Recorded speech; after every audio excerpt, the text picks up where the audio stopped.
యేసయ్యకి మహిమ కలుగునగాకండి. ముందుగా మనం 2 మాటలు చెప్పుకుందాము. దేనికంటే ఈరోజు ఆదివారము మన ప్రార్థనలో మీ అందరికీ దయచేసి ఒక చిన్న మాట చెప్తున్నాను. మనము మందిరము గురించి 40 రోజులు ముందుగా కృతజ్ఞత కూడిక పెట్టుకున్నామండి. దేవుడు మనకి కార్యం నాకు దర్శనంలో చూపించి ఉన్నాడు కనుక ఆ కార్యం నిజమే.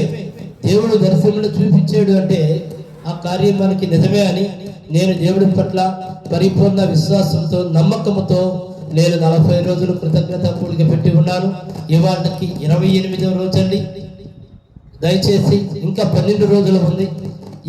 మీరు ఈ సందేశం విన్నవారు కనుక ఎవరైనా కనుక ఉంటే దేవుడు మీతో మాట్లాడి మీ హృదయాన్ని ప్రేరేపణ కనుక కలగజేస్తే మీరు తప్పనిసరిగా మందిరం సహాయం నిర్మాణానికి మీరు సహాయం చేయవచ్చండి యేసు నామంలో.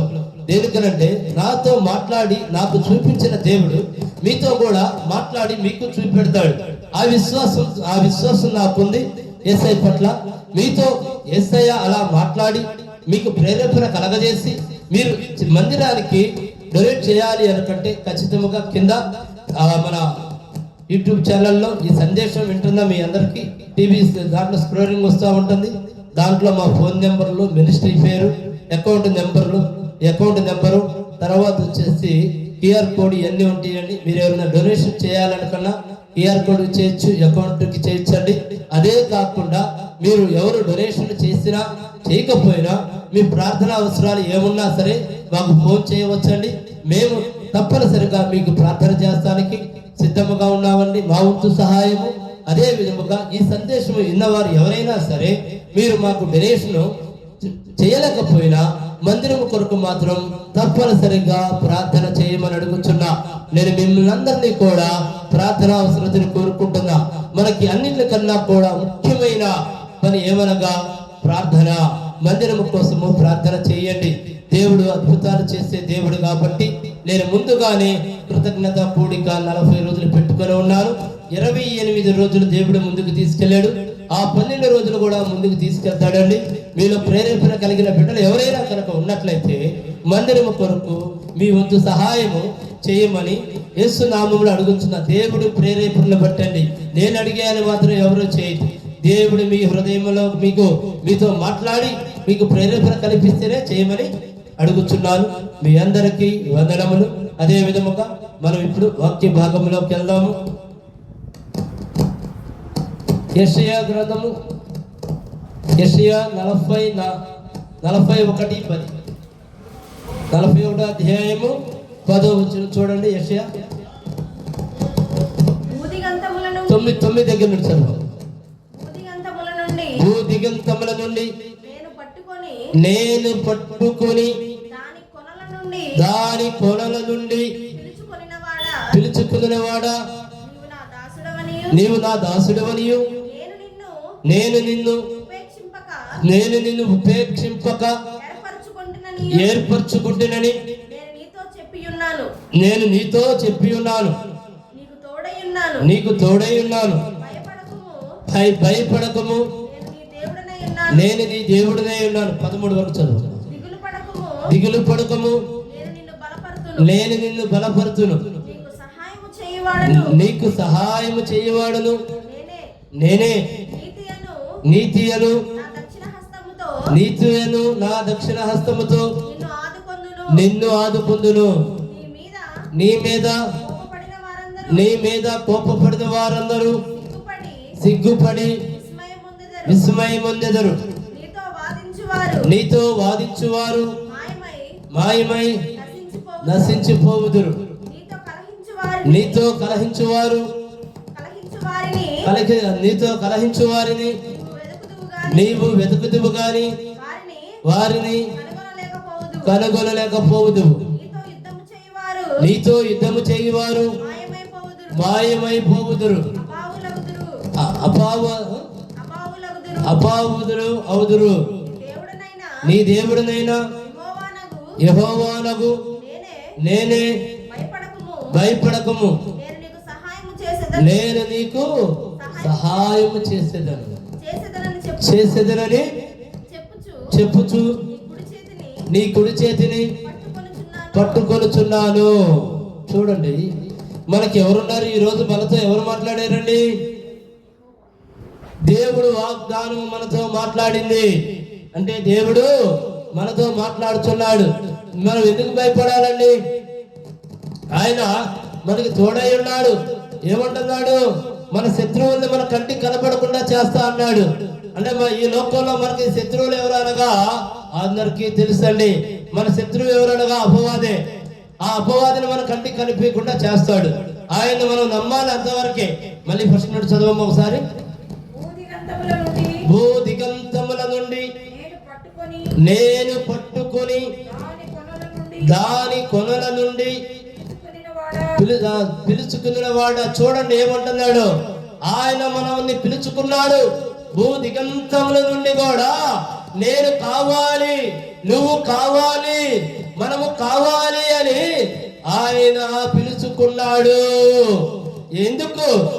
మనము ఆయన ప్రేమించాలి, ఆయన భయభక్తులు కలిగి ఉండాలి. ఎందుకంటే ఆయన మనం ఏర్పరచుకున్నాడు కాదా? ఆయన మనం ఏర్పరచుకున్నాడండి. దేనికంటే అందరినీ ఏర్పరచుకోడు, కొందరిని మాత్రమే ఆయన ఏర్పరచుకుంటాడు. మనము నమ్మడం కాదు యేసయ్యని, యేసయ్య మనము నమ్మాలి. అర్థమైందా అండి? మనం నమ్మితే కొత్త విశ్వాసం, ఆయన కనుక మనం నమ్మితే పరిపూర్ణ దీవెనలు, పరిపూర్ణ మేలులు, పరిపూర్ణ సమస్తము కూడా యేసునామంలో సాధ్యం. ఆయన మనల్ని నమ్మే విధంగా, ఆయన మనల్ని నమ్మాలి అంటే మన ప్రవర్తన ఎంత బాగుండాలి. ఇక్కడ కావాల్సింది మనకి ఇదండి. మన ప్రవర్తన ఎంత బాగుండాలి? చాలా బాగుండాలి. మనం ఎంతో మంచివారుగా ఉండాలి. ఎందుకనంటే ఆయన మనల్ని పట్టుకోవాలి. ఆయన మనల్ని పట్టుకోవాలంటే ఎలా ఉండాలంటే మన నీతి చాలా అవసరం. యేసయ్యకి ఏం కావాలి? మనలో ఉన్న నీతి కావాలి, మనలో ఉన్న మంచి కావాలి. ఈ రెండు ఉంటేనే ఆయన నిన్ను ప్రేమిస్తాడు, ఆయన నిన్ను వెంబడిస్తాడు, ఆయనే వెంబడిస్తాడు. నువ్వు నా బిడ్డవి, నిన్ను ఎక్కడికి నేను పోనేను, రా అని ఆయన మనల్ని పట్టుకుంటాడు. అయితే మనలో కావాల్సింది ఏమనగా నీతి కావాలి, మంచి కావాలి. ఎతడి వ్యక్తిని కావాలి ఏదని అన్నామంటే మనం వెంటనే అతని పైన జాలి కలుగుతుంది. కొంతమంది ఉంటారు, వాడు ఏమైపోయినా నీ కళ్ళ ముందు ఎంత చిత్రహింస అనిపిస్తున్నా వాడి కళాగే జరగాలి అని కఠిన హృదయం కలిగిన వారు ఉంటారండి. అలాంటి వారిని దేవుడు ప్రేమించడు. దయచేసి జ్ఞాపకం పెట్టుకోండి. కనుకనే మనుషులము గనక ఆవేశంలో ఏదో అన్నాము, కానీ వెంటనే వాళ్ళ పైన పశ్చాత్తాపం కలిగింది. అయ్యో నేను అనవసరంగా అన్నానే, లేదా నేను కనుక అలా అనకపోతే బాగుండేదేమో, ఆ బిడ్డ బాధపడ్డాడేమో అని వెంటనే పశ్చాత్తాపం కలిగిన వాళ్ళని దేవుడు వెంటనే క్షమిస్తాడండి. దేనికంటే వాళ్ళని కల్లా కపటం లేని వాళ్ళు అంటారు. ఏదో అంటే అన్నాడు కానీ ఏది కూడా మనసులో ఉండదండి. అలాంటి వాళ్ళు కావాలి దేవుడికి. అంతేగాని పగలు పెంచుకొని ఈ పగతో నేను ఏదో సాధించాలనుకుంటాడు. చూడండి, మనసులో పగ పెరిగి ఏమైంది? విచ్ఛిన్నం అయిపోయింది, సర్వనాశనం అయిపోయింది. పగ అనగా అపవాది, క్షమాపణ అనగా దేవుని యొక్క మహాకృప. మన దేవుడు క్షమించగలిగిన దేవుడు కాబట్టి ప్రతి ఒక్క విషయాన్ని కూడా మనం క్షమించుకోవాలి. అప్పుడు ఆ బిడ్డలని దేవుడు ప్రేమిస్తాడండి.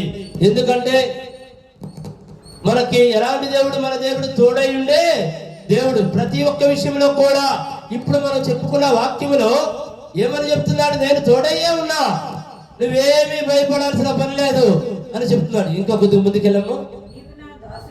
నీవు నా దాసుడు అనియు నేను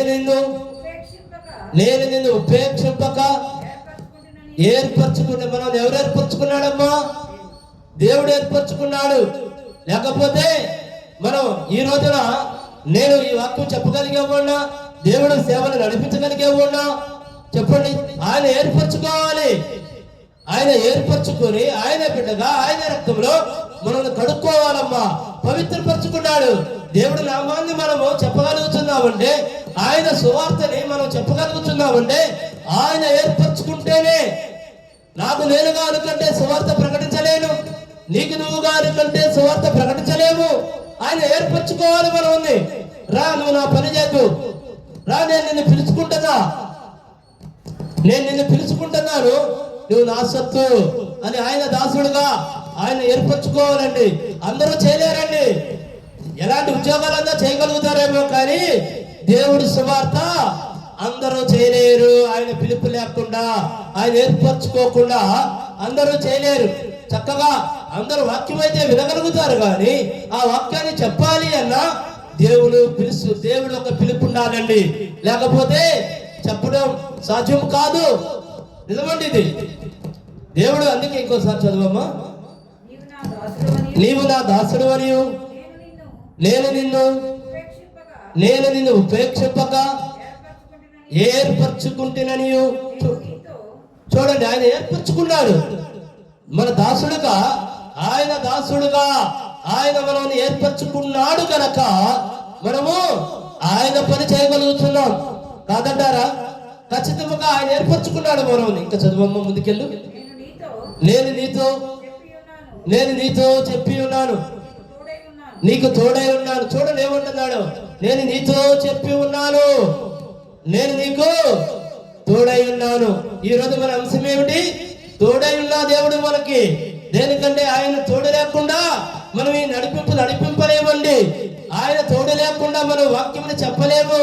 ఆయన తోడు లేకుండా మనం ముందుకు వెళ్ళలేము. దేనికంటే మనం ఏమి చేయాలన్నా మనకి ఎవరు తోడు కావాలి? యేసయ్య తోడు కావాలండి. ఈ లోకంలో మనకి యేసయ్య తోడు ఉంటేనే మనం ఏమైనా చేయగలుగుతాం. మన సొంతంగా అయితే ఏమీ చేయలేమండి. చేయలేకపోగా అనేకమైన సమస్యలకి, అనేకమైన ఇబ్బందులు పడిపోతా ఉంటామండి. సమస్యలు వచ్చేస్తా ఉండి. ఇంకా చదవమ్మా. భయపడకము నేను నీ దేవుడినై ఉన్నాను, దిగులు పడకము నేను నిన్ను. చూడండి ఏమంటున్నాడు, భయపడకము. అసలు ఎంత బలమైన మాటలో చూడండి. భయపడకము నేను నీకు దేవుడినై ఉన్నాను. దేవుడే మనతో ఉంటే మనకు భయం ఎందుకమ్మా? నిజంగా మనకు భయం లేదు. అందుకే దేవుడు మనతో ఉన్నాడని మనం 40 రోజులు కృతజ్ఞత కూడిక ముందుగానే పెట్టుకున్నాం. దేనికి? మనకు భయం లేదు. మన దేవుడు కార్యం చేసే దేవుడు ఉన్నాడు. మనకెందుకు భయం? నేను ఈ రోజు వరకు 28 రోజులైంది. అయ్యో 28 రోజులు గడిచిపోయింది, అయితా కాదనే భయం నాకు లేదండి. రెప్పపాటు సమయం చాలా ఆయనకి. మళ్ళా ఉండాల్సింది ఏంటంటే విశ్వాసమే. నా దేవుడు చేస్తాడు. దేనికంటే ఆయన వాగ్దానం ఇచ్చిన దేవుడు. ఆయన వాగ్దానం ఇస్తే ఎలా ఉంటుంది? భూమి ఆకాశములు గతించిపోయినను ఆయన వాగ్దానము గతించిపోదు. భయపడకము నేను నీకు. చదవమ్మ ఇంకోసారి. నీకు సహాయం చేయవాడును నేనే. ఏమంటున్నాడు? మనకు సహాయం చేసేది ఎవరు? దేవుడే కదా. దేవుడు ఇంత వివరంగా మనతో మాట్లాడుతుంటే మనము మాత్రం ఏం చేస్తున్నామంటే ప్రతి దానికి బలహీన పడిపోతున్నాం. ఏమో ఈ కార్యం అయిందా, ఈ పని అయిందా? ఇక్కడ దేవుడు ఏమో అసలు నువ్వు భయపడదు, నేనున్నాను కదా, నేను నిన్ను పిలుచుకున్నాను కదా, నేను చేస్తాను కదా అని ఇన్ని మాటలు మనతో మాట్లాడుతున్నాడు. మనమైతే ఏం చేస్తున్నాం చెప్పండి? విశ్వాసం కోల్పోతున్నాం. మనకి ఎందుకని క్రియలు జరగట్లేదంటే, మనకి ఎందుకని కార్యాలు జరగట్లేదంటే మళ్ళీ ఏమీ లేదు, విశ్వాసం లేదు.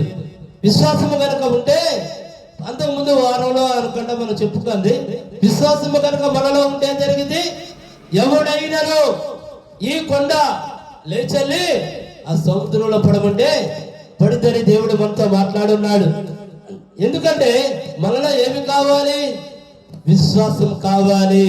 మన దేవుడు గొప్ప దేవుడు. మన దేవుడు వాక్యంతో మనతో మాట్లాడుతున్నాడండి. ఇప్పుడు ఏ విధంగా మాట్లాడుతున్నాడు? నీకు సహాయం చేయవాడును నేనే. నువ్వెందుకు భయపడాలి? నీ దేవుడినైనా నేనున్నా. నేనే మాట్లాడుతున్నా వాక్యం రూపంలో.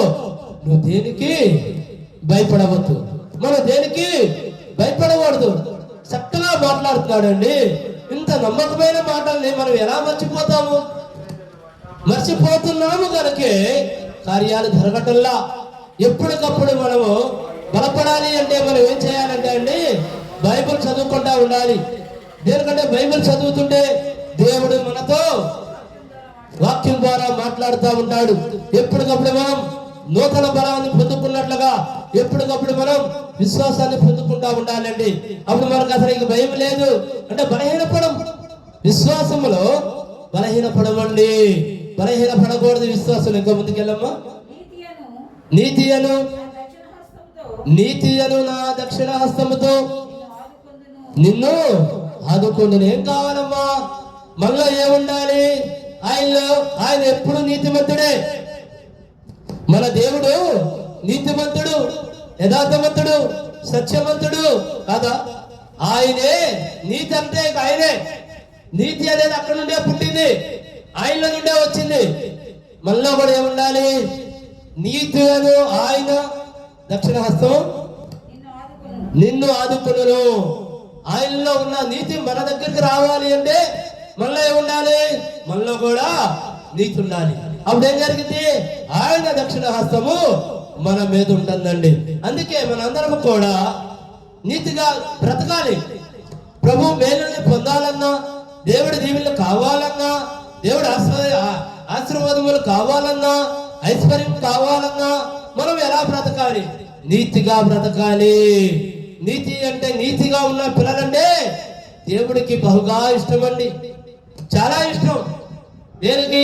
మన దేవుడు నీతిని ప్రేమించే దేవుడు కనుక నీతిగా జీవించాలి మనం. ఇంకా ముందుకెళ్ళమ్మా. నీ మీద కోపపడిన వారందరూ సిగ్గుపడి విస్మయ నొందుదురు.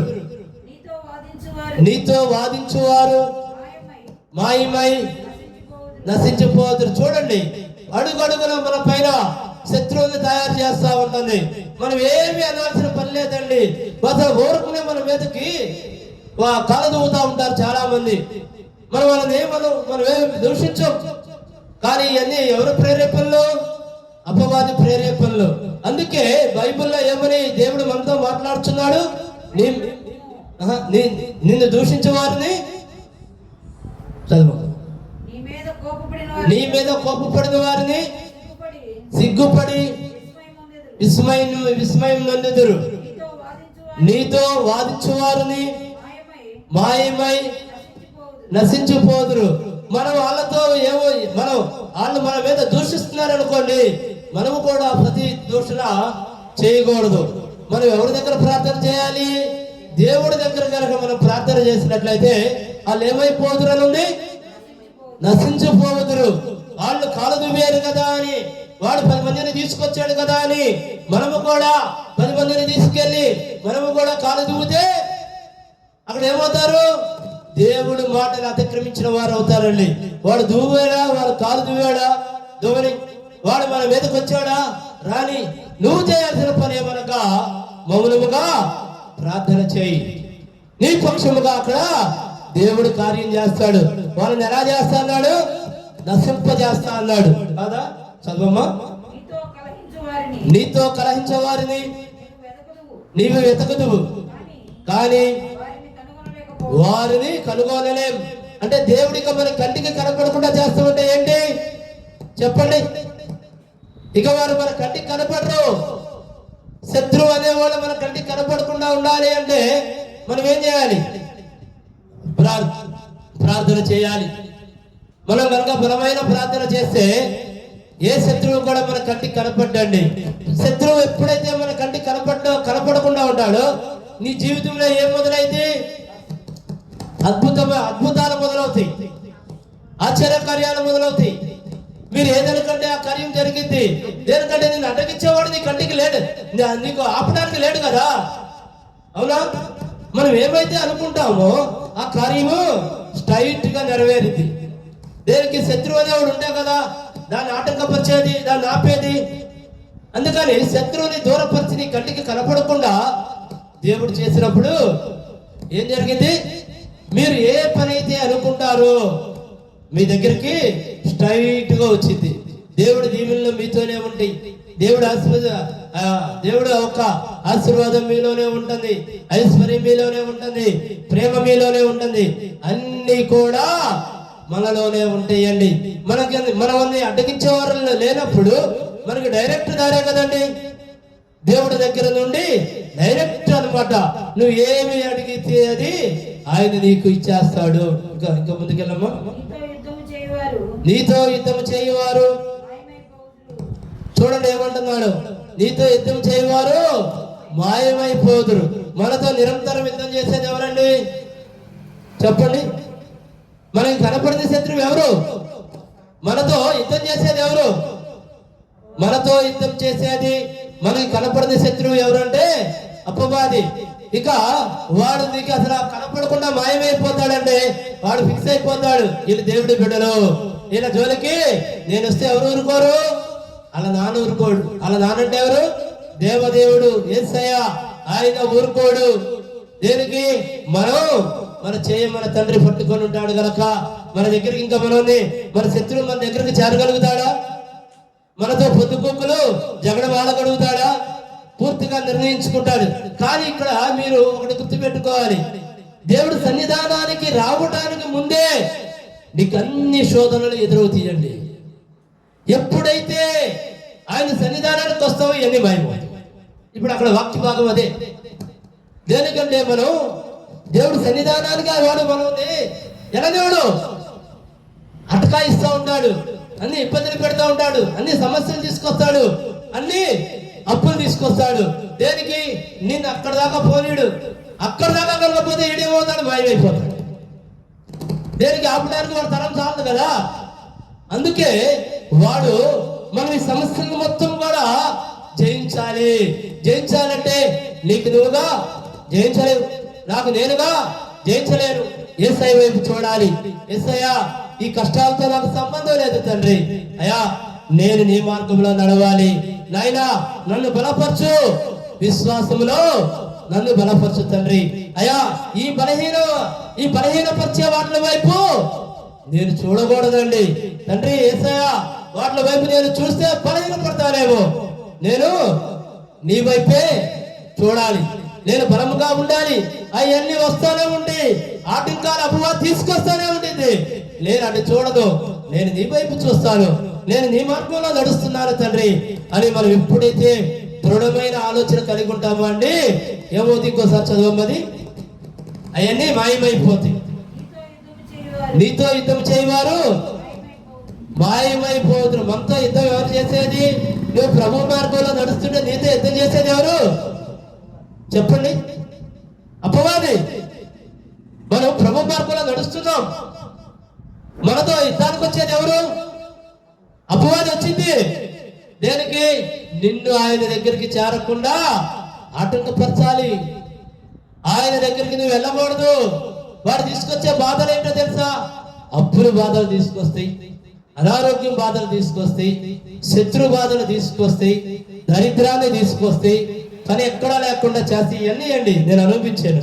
పని ఎక్కడా లేకుండా చేస్తే నీకు ఎటు నుండి అసలు నీకు ఏ ఆదాయాలు అయితే ఉన్నాయో అవన్నీ వాడు కంట్రోల్లో తెచ్చేసుకోండి. నీకు ఏ 5 పైసలు కూడా రావడానికి వీల్లేదు. అప్పుడు ఏం చేస్తావు నువ్వు చెప్పండి? దేవుడి తర్వాత ఫస్ట్ మనం బ్రతకాలి అనే నిర్ణయం నీలో వచ్చిందేమో అని ప్రయత్నిస్తే మనమేమని సంకల్పించుకోవాలి తెలుసా? ఈ అన్ని లేకపోయినా పర్వాలేదు, నాకు ఎవరు కావాలి? యేసయ్య కావాలి అని కనుక మనం బలమైన నిర్ణయించగలం అనుకోండి, వాడిని ఎప్పుడైతే జయిస్తామో వాడు అప్పుడు ఏమైపోతాడు చెప్పండి? మాయమైపోతాడు. కాబట్టి దయచేసి ఈ వాక్యం వింటున్న ప్రతి ఒక్కరికి యేసు నామములో నేను మీకు చెప్పుకుంటున్నానండి, ఏ ఒక్కరు కూడా మేము ప్రార్థన చేస్తుంటే మాకు బాధలు వస్తున్నాయండి రాని పర్వాలా, మేము ప్రార్థన చేస్తుంటే మేము అప్పులైపోతున్నామండి రాని పర్వాలా, మేము ప్రార్థన చేస్తుంటే శత్రువులు వస్తున్నారండి రాని పర్వాలా, మేము ప్రార్థన చేస్తుంటే అసలు మాకు పనే ఉండలేదండి పర్వాలా, మేము ప్రార్థన చేస్తుంటే మాకు ఎక్కడ 5 పైసలు పుడతలేదండి పర్వాలా. అపవాది అంటే నీ ప్రార్థనకి అపవాది భయపడ్డాడు. వాడు అపవాది నీకు ఎదురొస్తున్నాడు. నువ్వు ఎక్కడ వాడికి మించిన శక్తి కలిగిన వాడి అవుతావో అని వాడు భయపడ్డాడు. అందుకే వాడు నీతో యుద్ధం చేస్తున్నాడు. పర్వాలా, దేవుడు చూస్తున్నాడు. అపవాదిని నువ్వు ఇక్కడ జయిస్తే నీకు అక్కడ అన్ని విజయాలే. దేనికి వాడు నీ కంటికి కనపడ్డు. దయచేసి గుర్తు పెట్టుకోండి. చాలా మంది నాతో అన్నవారు ఉన్నారు, మేము అంతకు ముందు బాగుండేవాళ్ళం సార్, ప్రార్థనకి వెళ్తున్నా కాండి అని ట్రబుల్స్ వచ్చేస్తున్నాయి అంటే నేను చెప్పాను, వస్తున్నాయా? అపవాది నిన్ను చూసి భయపడ్డాడు, నిన్ను చూసి భయపడ్డాడంటే వాడిని జయించు. నువ్వు ప్రభు మార్గంలో ఉన్నావు, వాడు నీకు శ్రమలు వస్తున్నాయి అంటే వాడు నీ పైన యుద్ధం చేస్తున్నాడు, వాడు భయపడిపోయాడు. ఏం పర్వాలా, దేవుడి సన్నిధానానికి నువ్వు దగ్గరలోనే ఉన్నావు. ఎంతో కాలం ఉండవు ఈ బాధలు, ఎంతో కాలం ఉండవు నీకు ఈ శ్రమలు. నువ్వు బలమైన విశ్వాసంతో ప్రార్థన చేయి, మోకరించి ప్రార్థన చేయి, కన్నీటి ప్రార్థన చేయి. యేసయ్యా నువ్వు చేయవలసిన ప్రార్థన ఇది. తండ్రి, ఈ అపవాదిని జయిస్తానికి నాకు శక్తిని తండ్రి. యేసయ్యా నువ్వు నాతో ఉండు తండ్రి, నా చేయి పట్టుకొని నడిపించు దేవా అని మనం చేయాలండి. ఇంకా ముందుకెళ్ళమ్మా. నీ దేవుడైన యెహోవాని నేనే అంటున్నాడు. ఏమన్నాడు? ఒక్క నిమిషం. శత్రువులు నీ కంటికి కనపడకుండా మాయమైపోదురు అన్నాడు. తర్వాత ఏమంటున్నాడు? వెంటనే నీ దేవుడైనా వాడిని జయిస్తే మనకి తర్వాత ఎవరున్నారు? దేవుడే కదా. అపవాది క్రియల్ని జయిస్తే మనతో ఎవరు మాట్లాడుతున్నారు? నీ దేవుడైన యెహోవాని నేనే, భయపడకము, నేను నీకు సహాయం చేయొచ్చు, నీ కుడి చేతిని పట్టుకొనిచున్నారు. చూడండి ఎంత బలమైన మాటలు. మీరే కాదండి, నన్ను కూడా అపవాది శోధిస్తుంది. దేనికి? అంటే ప్రభువులో మనం బలపడకూడదు. నేను లెక్క చేస్తలా, మీరు లెక్క చేయొద్దు. మనతో తోడుగా ఎవరున్నారు? దేవుడు ఉన్నాడు. దయచేసి మనం బలహీనపడద్దండి. దీన్ని మనం జయించగలిగితే మనమే కాదండి, మన తరతరాలు కూడా దీవెనలో వస్తాయి. మనము కనుక దీన్ని జయించగలిగితే మన తరతరాలు దీవెనలో వస్తాయండి. దయచేసి మనం జయిద్దాం. మనం ఏ కష్టాలకి బలహీనపడవద్దు, ఏ అప్పులకి బలహీనపడవద్దు, ఏ బాధలకి బలహీనపడవద్దు. వాడు నువ్వు అడిగి మాట్లేదనుకో నీకు శరీర బలహీనతను తీసుకొచ్చేస్తాడు. వీళ్ళందరికీ నువ్వు నమ్మలేదు, శరీర బలహీనతను తీసుకొచ్చేస్తాడు.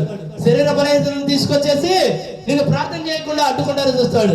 నువ్వు మంచంలో ఉన్నా సరే దేవుణ్ణి మాత్రం వదలొద్దండి.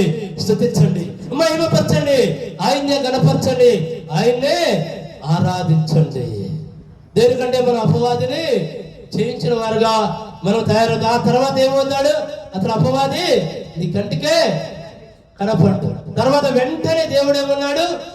నేను నీకు తోడై ఉన్నాను, నువ్వు భయపడకు, నీ కుడి చేతిని పట్టుకొనిచున్నాను. దయచేసి ఎవరు భయపడదండి. మనకి తోడై ఉన్న దేవుడు, మన దేవుడు. ఈరోజు మన అంశము మనకి తోడై ఉన్న దేవుడు అని ఉన్నాడు. మనం ఎవరి కోసం మనం భయపడాల్సిన అవసరం లేదు. మన దేవుడు ఉన్నాడండి, మనం సృష్టించుకున్న దేవుడు. దయచేసి ఎవరు భయపడవద్దు.